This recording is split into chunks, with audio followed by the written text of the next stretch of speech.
Peggy 16.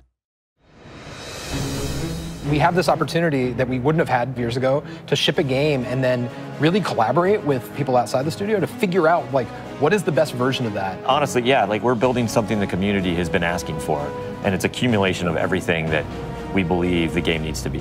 The upside to that is we're not holding anything back. All the feedback we've heard for the last year is, this is it, it's in Forsaken.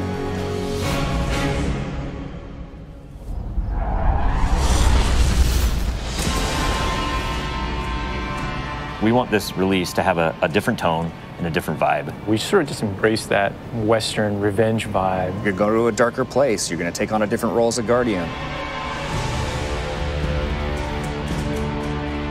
A barren landscape with like the asteroid vibe with like tumbleweeds. And I mean, that just sounded cool. Grit, man. I want to bring the dirt back. But what better way to start a story than to start it with a prison break? Right. Cade's been filling this prison with bad guys that are really bad. And so when it breaks, things can happen to all the world.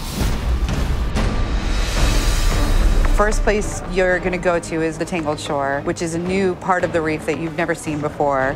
That's right, my friend. It's a collection of lashed together asteroids and rocks out in the asteroid belt. It's very otherworldly, and it's full of pirates and assassins and bad guys. It's become a lawless place. It truly is a frontier. It's completely taken over.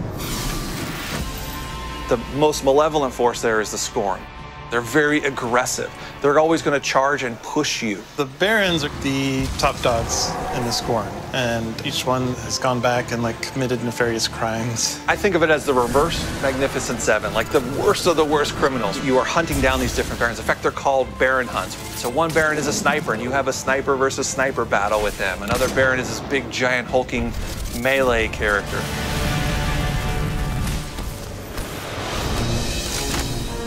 One of the things we're most excited about is the new weapon system. Hey, if you like Destiny 2, great, play that way. But if you like Destiny 1, great, play that way. But if you're crazy, why not 3 shotguns, right? Just for the fun of it. We need to have as many ways as possible, and then we need to have people fighting about it. Like, no, man, you f***ed up, you're taking the wrong weapons, or can I say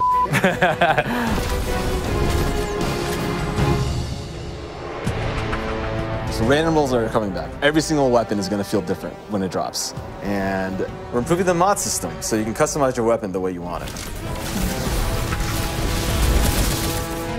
We've got a whole new masterwork style system coming together where you actually are able to kind of move your levels up over time. And so there's investment back on the weapons again.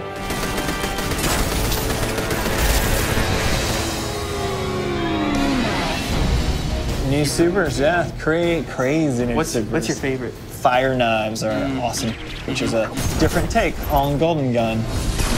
We took a lot of inspiration from Rise of Iron. Cast that thing. You got a huge hammer now, and you slam that thing down, and it sends out this fire in front of you that then creates a fire tornado. We got to take it to the next level, you know? The idea that anyone who plays, however they play, they're going to have some new way to engage. Yeah. I'm in love with the new Void Warlock. Teleportation that's like super anime, just like We've been having great games with the Arc Warlock. Basically cast this thing, he pulls back. Yeah, and it's gonna break the game, and I think that's amazing, yeah. You know? We also wanted a new weapon type that felt meaningful, so we came up with a bow and arrow, which seems kind of crazy, but when you use it, you feel like godlike. It is utilitarian, it's fantastical, it's also sci-fi. So we have a short-range bow, we have a medium-range bow, we have a long-range bow. We built this guy, which is like supposed to be super techy. You're like, why would you ever choose a bow in a game that has an automatic, machine gun? But boy, it's deadly. I mean, that's a nice machine gun you got there, buddy, but right, and then it's done. The biggest thing for me going into production on this game was like a new way to play, a new thing to do that like is new to Destiny. Let's see what we've got. We want to be able to give players what they want, but also surprise them. Gambit is a brand new mode. Destiny begs to marry PvE and PvP together. It's like adding bacon to peanut butter and jelly. You start off being able to see the other team that you're going to compete against, so you can taunt each other, you can emote. Each team is in their own separate arena, and they're being assaulted by combatants.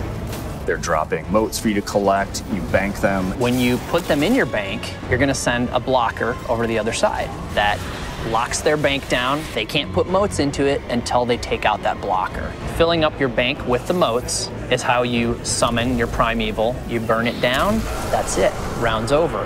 The interesting part is that we allow one person from your team to go over to the other side and physically invade. I mean, I've seen people that just hate PvP. Like, the first time they invade, and they get multiple kills, they'll come back and they'll be like, suck it! It's awesome. We leave the raid team alone. I mean, if you can't tell, like, we just kind of let them do their own thing. But we have Joe over there. For this next raid, we wanted to get back to the epic adventure where you're going out to slay a big monster again. This raid has more bosses than any raid we've ever had before, and we're really excited to get players in there. The raid is actually about more than just the raid. It's about the dreaming city, the place that the raid exists. And it's an in-game destination that we've never done before. It's the awoken homeland. I could talk about the dreaming city for hours. It's like if the Vault of Glass and Dreadnought had a baby. If they were like twins. Or the twins. Yeah, that's actually more accurate. Yeah, they're like twins. If, Yeah, like, yeah, yeah. You had twins, and then you took those twins and you put them on the doorstep of Peter Jackson, raised them as his own, and then that's the dreaming city. It is magical and weird and mysterious. It's designed to be a destination that has puzzles that you need to solve. A lot of hidden corners, lots of passageways that might not seem to exist the first time. And the raiders, they affect this destination. They change it for everyone. It's like this cyclical endgame place where there's just secrets and different activities that unveil over time. So the Dreaming City that you see at launch is not going to be the same Dreaming City 2-3 weeks later.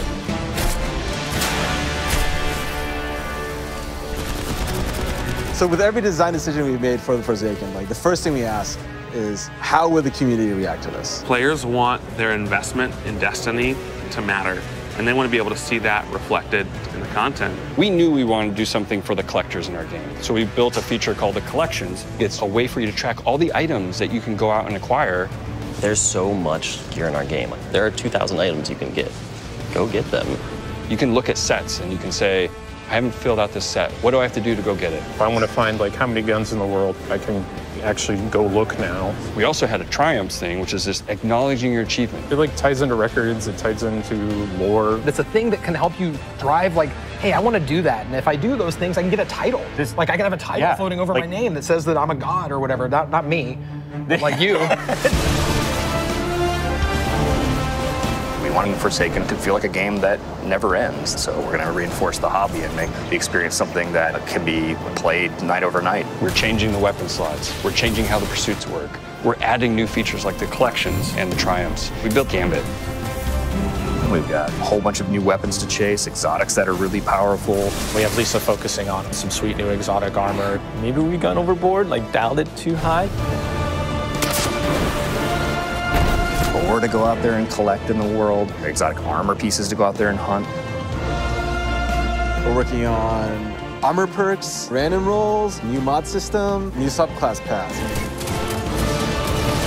We're making Forsaken for people who love Destiny. Making a game that we can all love. That is the goal.